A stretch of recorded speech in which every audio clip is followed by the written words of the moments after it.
birthday to you. Happy birthday. Hello, hello, hello! So, quick recap guys para sa ating vacation 2024. So, natapos na ang aming vacation sa Boracay for 5 days. Punta naman tayo sa Iloilo going to Bacolod. So, magta-transfer lang kami from Caticlan to Iloilo to Bacolod. So, yung travel time sa Caticlan going to Iloilo is 7 to 8 hours depende kung saang location kayo sa Iloilo. Pero samahan niyo kami guys, hindi pa kami pagod sa aming vacation. Let's go!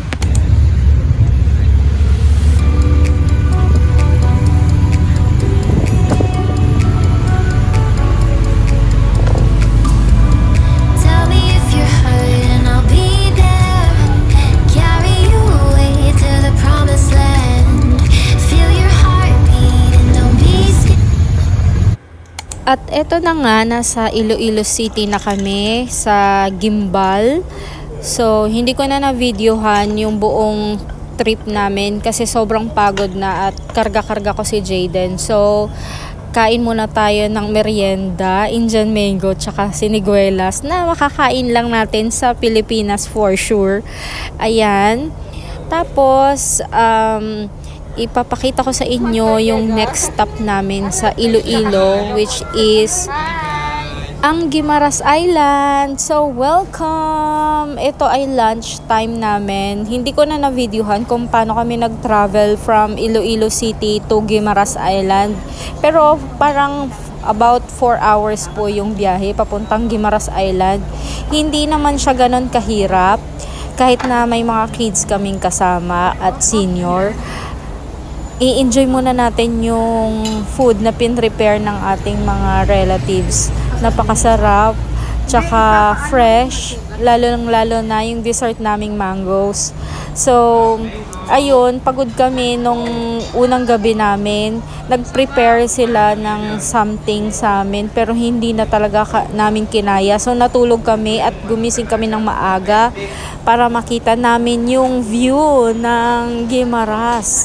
At napakaano lang siya, simpleng buhay. Tsaka na-miss namin yung fresh na pagkain.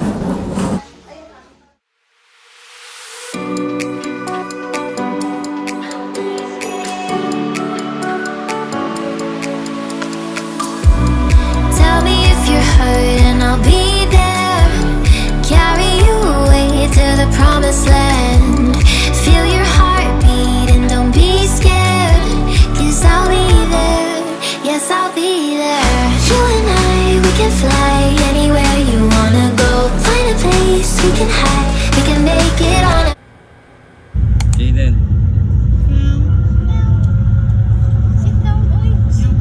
So, yun na nga, after 2 days, balik tayo sa Iloilo City. After ng Iloilo City, di ba, island tayo from Guimaras, tawid sa pabalik sa Iloilo City.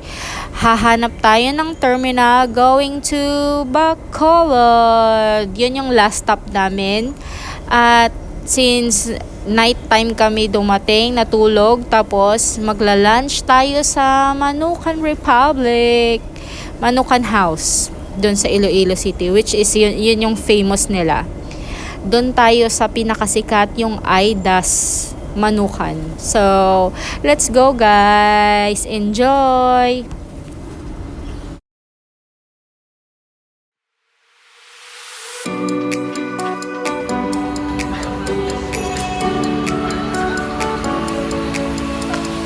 Ganyan. Tell me if you're hurt and I'll be there. Carry you away to the promised land. Feel your heartbeat and don't be scared. 'Cause I'll be there.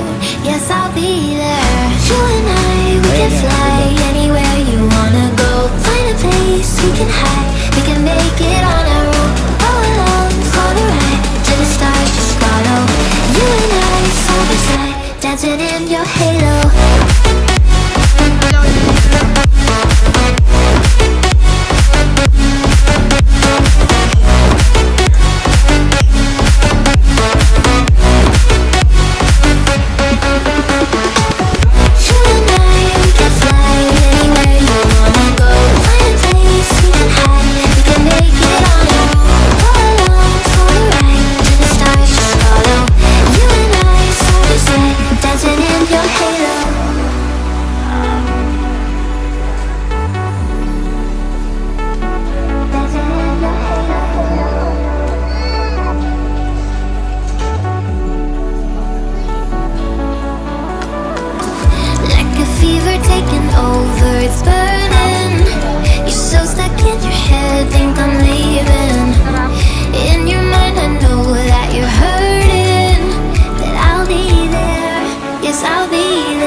can fly anywhere you wanna go. Find a place we can hide, we can make it on our own.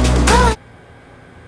So, back to the hotel. Naka-check-in pala kami sa Circle Inn Hotel dito sa Bacolod. So, ipapakita ko sa inyo yung isa sa mga amenities ng Circle Inn, which is yung swimming pool nila. Maganda naman siya. Marirate ko ng 7 out of 10 yung pool. Hindi siya ganun ka-well maintained. Hindi siya ganun kalinis. Pero, ang masasabi ko, i-enjoy nyo na lang kasi pag nasa probinsya talaga tayo, the best na ito pag may swimming pool, yung hotel na makukuha ninyo. Nag-book pala kami sa Agoda app, so check nyo guys kung magkano yung rate, pero yung nakuha namin is affordable siya. Tsaka pag chinek nyo naman yung space ng room, okay naman siya. Malapit yung hotel na ito sa mga establishment, which is yung mga shopping mall. Tapos malapit siya sa kansihan, yung kilalang kansihan. Malapit siya sa mga bilihan ng mga pasalubong. So, okay naman siya. Pwede nyong lakarin. Kaya, mare-recommend ko na rin sa inyo yung location nito kasi nasa center siya ng Bacolod. So, yun lamang ang masishare ko sa aming vacation 2024 sa Philippines. I hope you like the video at sana supportahan pa rin ninyo ang mga susunod naming video. And enjoy the rest of the video po. Sana nagustuhan nyo lahat. At ayan, yung mga short clip namin sa few days namin bago kami bumalik sa Dubai for work. Ayan, buong family at na-enjoy namin. Ito yung pinaka the best vacation na naganap sa amin. So, thank you Lord. Thank you also sa mga subscribers.